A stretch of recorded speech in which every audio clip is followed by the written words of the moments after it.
Hi guys, welcome back. My name is Dela, also known as Natural Ghana Girl, and today I have got an amazing episode of the Move Me Back series.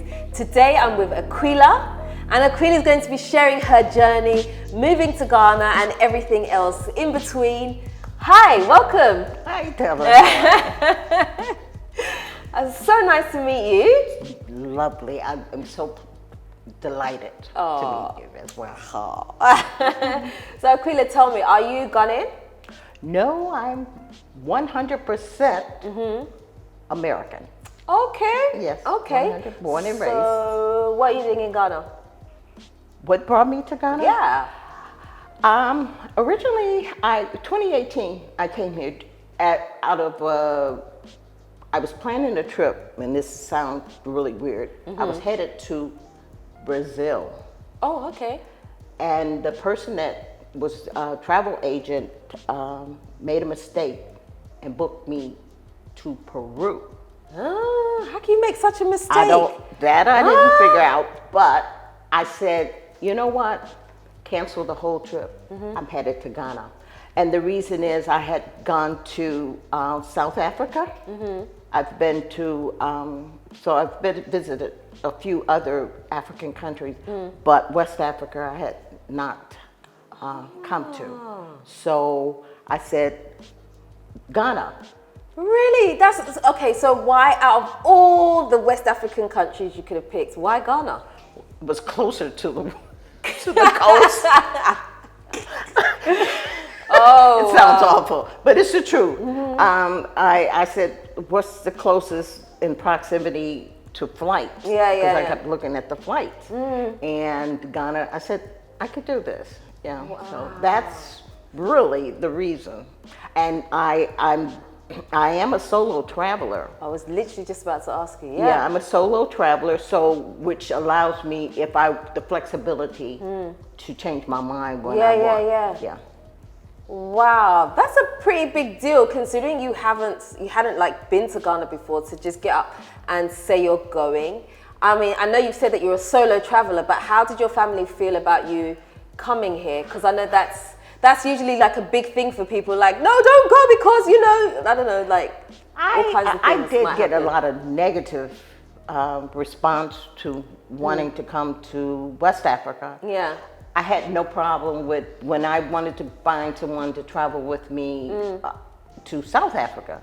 It was like, oh, I want to go to South Africa. Yeah. But when I mentioned West Africa, there was no one, was interested. I said, you really? No, they had no interest in coming to West Africa. And this wasn't Ghana I originally planned on traveling to. It was Nigeria. Over 50 years ago, I had planned to come to Nigeria. And I said, this is close enough. I'll come to Ghana. Wow. Yeah. So 2018, I booked my flight here to Ghana.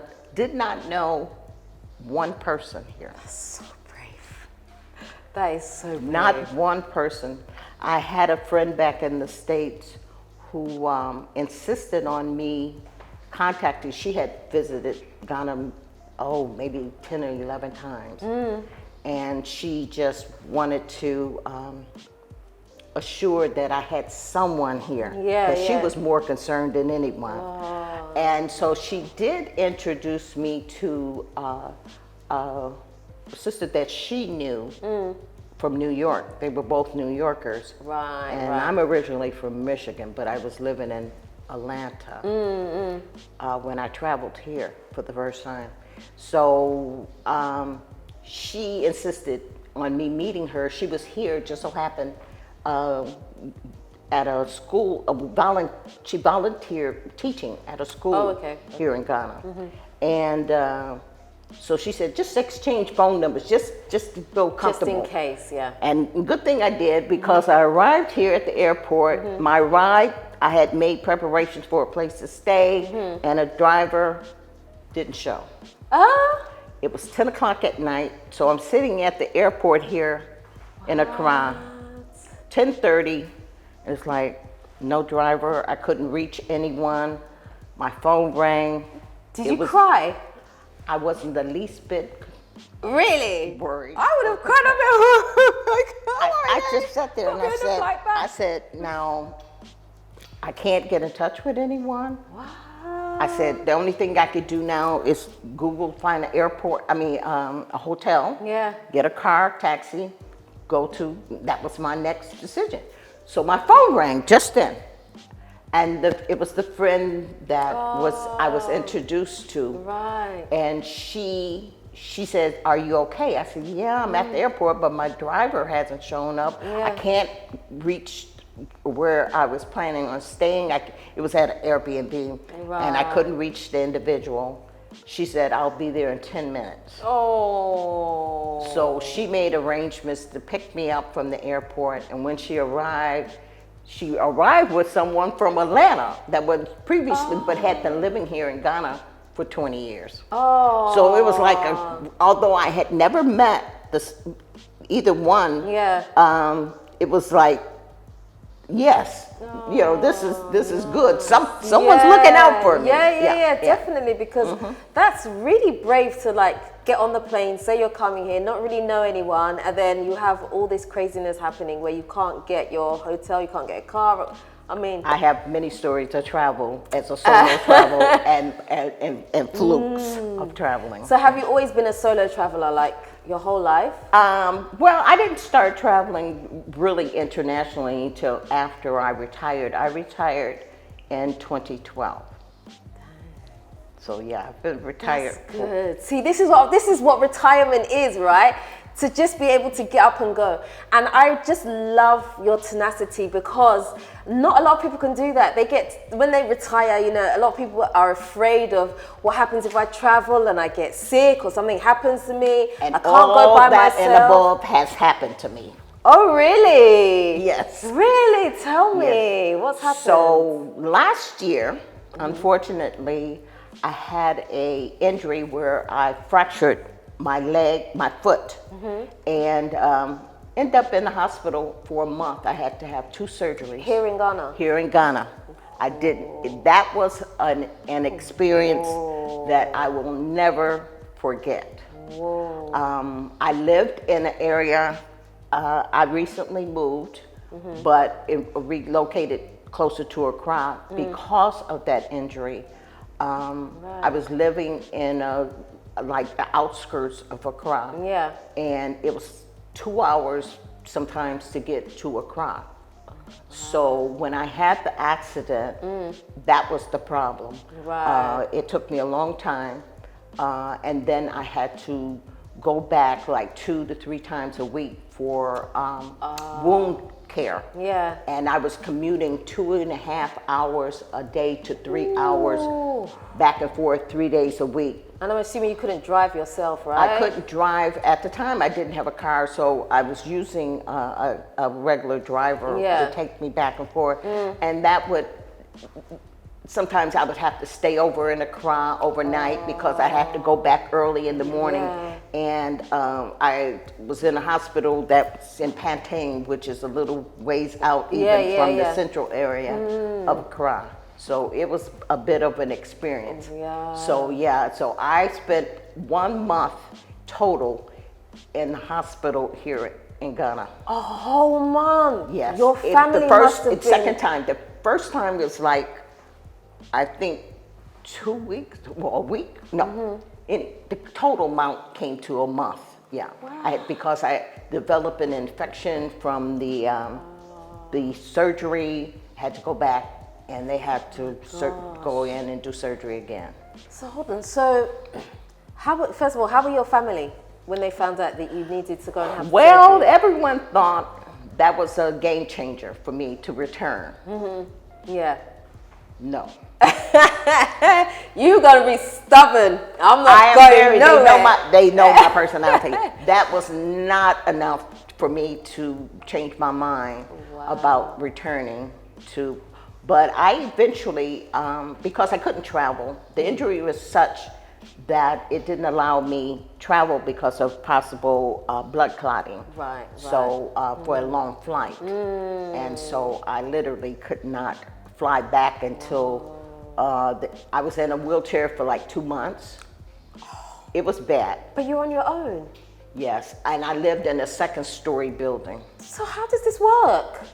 I made it work. How? And then that was when I discovered Ghana is not handicap friendly. Yeah. Yeah. Yeah. Doing simple things is shopping. Yeah. I couldn't, go to the store, and there was a little story where I went to the market and asked if they had a wheelchair, and they said, "Oh yes," and I was on crutch. Then I was on crutches, and I learned later he misunderstood. He thought I was purchasing a wheelchair. Oh. So, and I said, "You don't have wheelchairs for customers?" And they said, "Oh no." And then he heard my accent, and he said, "Oh, do they have wheelchairs in the States?" I said, "Yes, we have wheelchairs, for customers, So everything was a challenge. Everything was a step up. So it was really, really difficult for me during that period of time. And I was, from the injury was in May. It wasn't until September I was able to walk. Wow. So did you have anyone helping you at all? I had extraordinary extension of friends in the area that would go with me to the hospital. When I needed some things, they were able to do. But pretty much I was on my own. Yeah, I was on my own. Yeah. So trying to prepare meals, cooking, simple things like having to plan, how do I get my trash taken out? Yeah. I mean, like things that you just so simple that you wouldn't necessarily think of. And that was the other thing with, I talk about design of Ghana homes. They're not handicap friendly. The apartment I was living in at the time, I couldn't even enter the bathroom because the walker wouldn't fit, the wheelchair didn't fit. So it wasn't until I got to the stage where I could use crutches that I could even enter in my bathroom. Oh my gosh. I guess these are some of the things that we need to think about when we're doing design and stuff like that, because you just don't know, like, people need wheelchairs here, right? There's nothing to say that we don't. We need wheelchairs here, and people are not having that access. Wow, that's wow, okay. So you've been in Ghana since 2018, right? I arrived in 2018. I didn't move here until 2020. Oh, okay. Yeah, okay. I moved here in 2020 and I was living in Kumasi, which was a confirmation for me because I was in Istanbul, Turkey, when I met a Ghanaian. I didn't know at the time was Ghanaian. And she was headed to Atlanta, and I told her I was considering moving to Ghana. So we later became really close, like mother and daughter. Oh. And she said, "Mommy, you have to come and stay with me in Kumasi." So that was where I first moved.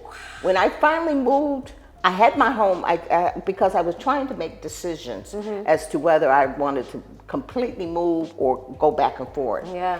And it was becoming too much, especially the accident really opened my eyes to a lot of different things. Yeah. And I made the final decision last year in November. I went back to the States, sold my home, and gave away everything I had to come here. To Ghana. Brave. So are you still going to be traveling after this, or this is like your destination? This is my destination. And my plan is to continue my travels, but Ghana will be your base for my travels. Yes. So have your family been here? No one has been here. Why? It's unfortunate. I think Americans just receive so much negativity about the country itself, and it's unfortunate. And I try to encourage, because I do a little blog on Facebook where I call My Ghana Life, where I talk about these day-to-day things, the little challenges. How do you get electric power credit? How do you phone credit? Little things that we don't in the States. They're like they take for granted. Yeah. And but here you have to be aware of. Yeah, absolutely. Wow, okay, I see. So has Ghana met your expectations? How do you feel about it? There's a little problem I have here in Ghana, and I said I would get into more into detail about it. But I love the country. I love the country. Whatever happens, I don't think there's anything that will persuade me to ever move back to the States. Yeah. So I'm definitely committed to Ghana, and I'm often asked, well, what do you do? I said the same thing I did in the States. I'm retired. You're enjoying retirement, right? Exactly. And so I was invited so many times to participate in, business opportunities. I have a background. My background is in business, and so always being asked, and it's like, no, I'm retired. But only thing that I think has disappointed me about Ghana, I think it's only because of the perception being referred to often. I grew up during the Pan-African movement, and what I thought, I'm seeing a different people. I'm seeing something different than what I thought when it comes to race relations, when it comes to colorism. I've been treated somewhat indifferent, pointed out, and in a way maybe people think it's beneficial. I've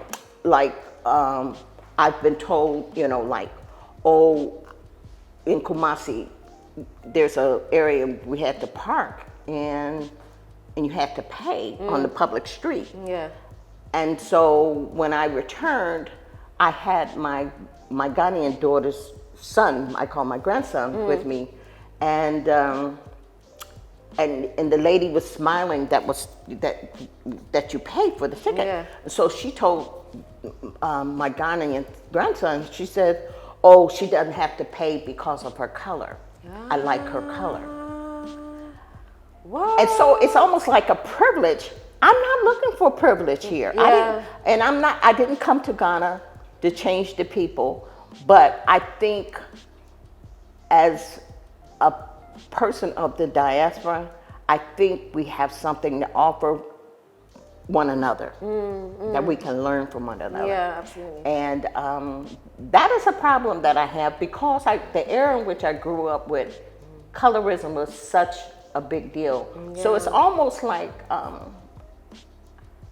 even when I moved to this area, I was told by the realtor, he says, "Oh, it's a perfect place for people of your color." Oh. And I'm sure he felt it was a compliment. Yeah.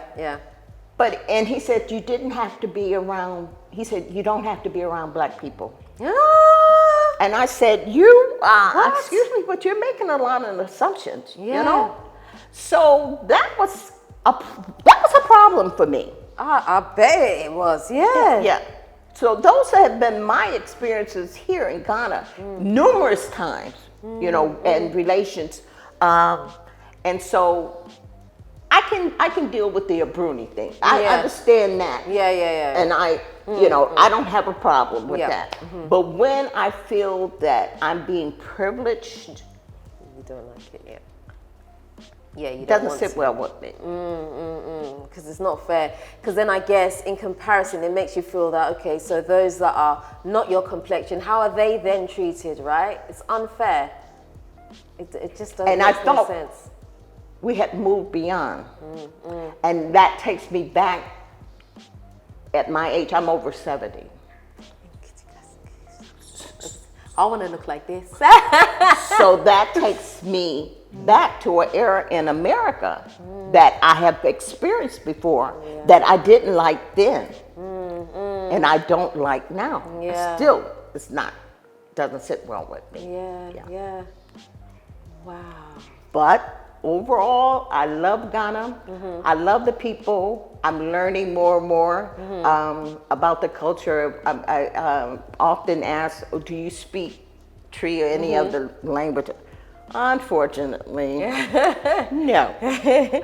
And I don't know. I have a friend, and I said, okay, when you come around me, just speak. Yeah. So you can pick up some stuff. Yeah. That doesn't work. You are lost, huh? Like what? What'd you say? Yeah, it's like, but I think it does help to communicate, but I'm not there. Yeah. And I can't promise I'll ever get there. But I do. And I think now that I've relocated into the Accra area, it has opened opportunities, and that's the other thing I share is giving people here or other places that have an interest in coming to Ghana the opportunity to see you have a vast array of lifestyles that you can choose here in Ghana. Yep. So it's not all this and it's not all that. But I do like the conveniences. I said, I'm all about, I can compromise and on certain things, but I like my comforts. I like my creature comforts. I like and to be able to be near medical facilities is important to me. To be able to shop to purchase foods that I'm familiar with, that I eat.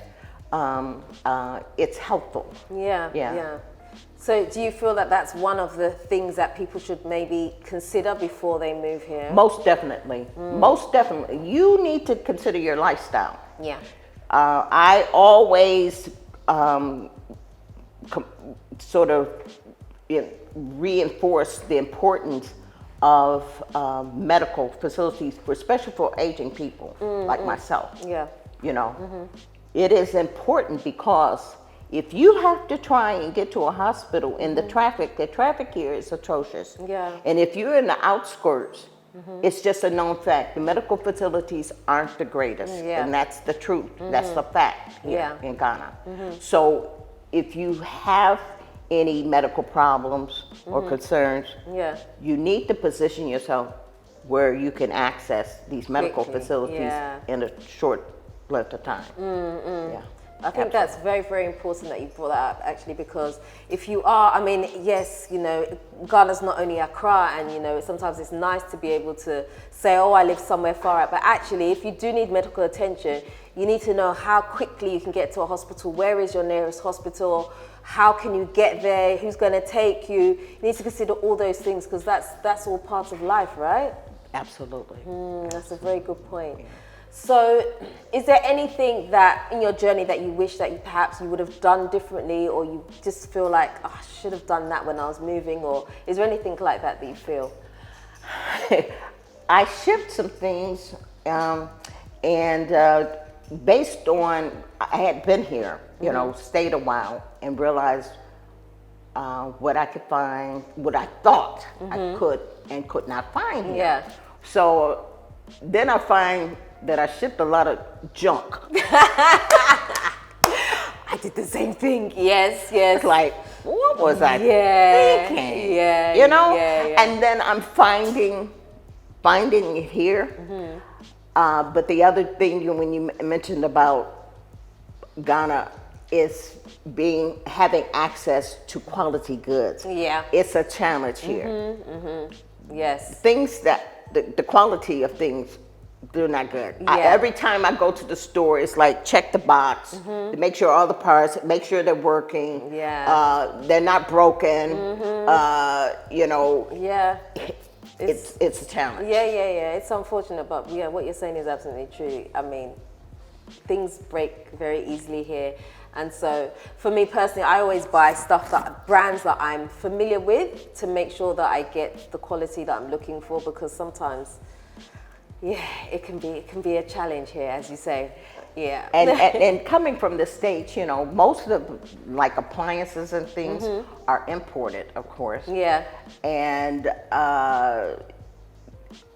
living in Europe is different than the U.S. You know, I think a lot of the things that are here, appliances, are more familiar to maybe European, to people who have lived in Europe. Yeah. But America, I have a situation.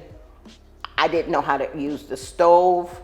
Oh, really? I didn't know how to use the washer because they were foreign appliances. I hadn't thought of that. Yeah. I wasn't familiar with. So even little things like that. Yeah. Yeah. Oh, Yeah. I didn't think of that. It's true, because a lot of the stuff they have here, yes, I'm familiar with in the UK. Like, you guys use top loaders for washing and stuff like that. I've never even seen one in my life. I'm like, I don't even know how to use that. I'm like, what is this gadgets in front of me? You know, I wouldn't know, but yes, that's very, very true. That's very interesting. I see. So tell me, if you were to give someone who would like to move in a similar situation to you, what piece of advice would you give them? You need to stay minimum of year. People say 6 months, 3 months. I say a year. To really get a feel. Yeah. Then ask around and take in consideration your lifestyle, your age, Yeah. your ability to adapt, because you really have to be willing and able to adapt here to survive. Yeah. So those are the best things that I can suggest from my experience of moving from the U.S. to Ghana. Yeah. How did you adjust to the food? What was that like for you? Well, I'm not big on Ghanaian dishes. Because the spices, I like spicy food, but it's a little too spicy for me and a little too heavy. Most of the things like fufu and It's too much. Yeah. too much. And I'm really a stickler about my food mixing together. Oh. So that doesn't, and that's what I learned, that most of the meals are stews, make stews a soup. Yeah. Then you have a dumpling or whatever, for lack of a better word, to eat, a starch. Yes. And it's too heavy for me. So I don't eat banku, fufu, and those type of starches. So but my favorite, I do have a favorite dish. Okay.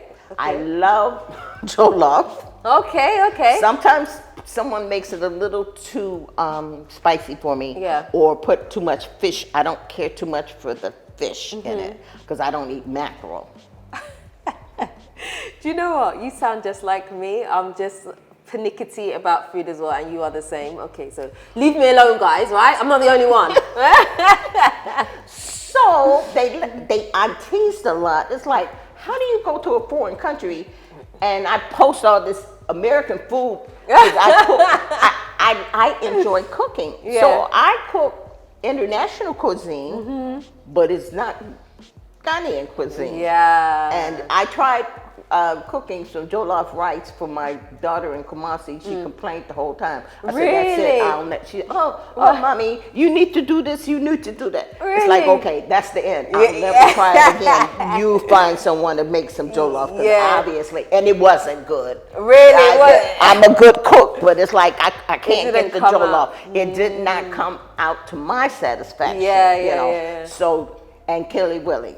The spicy plantain. The plantain. Yeah. That's, I love that. Now, I can't get into the wachi. Everyone keeps saying, oh, the wachi.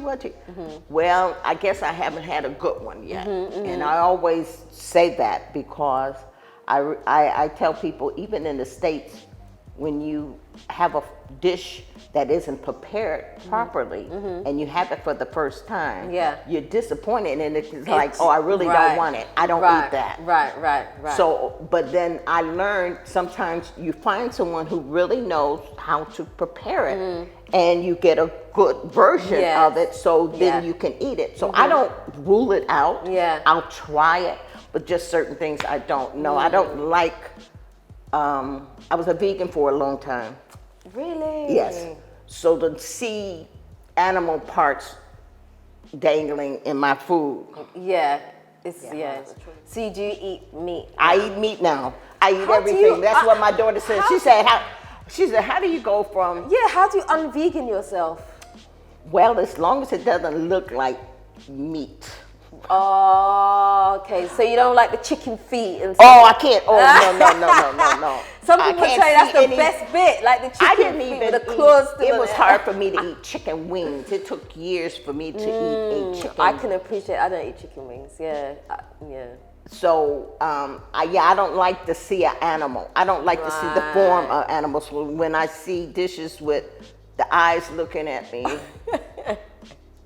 I can't. Yeah, I can completely relate to everything that you're saying. Yeah, it definitely hits home for me. I've really enjoyed talking to you today. I love your personality. You're so bubbly. You just remind me of a version of myself when I'm a bit older. And let's just acknowledge the fact that she's over 70. Like, that's crazy. When you told me you had a daughter who's in her 50s, I was just like, so how old are you then? Like, this is like...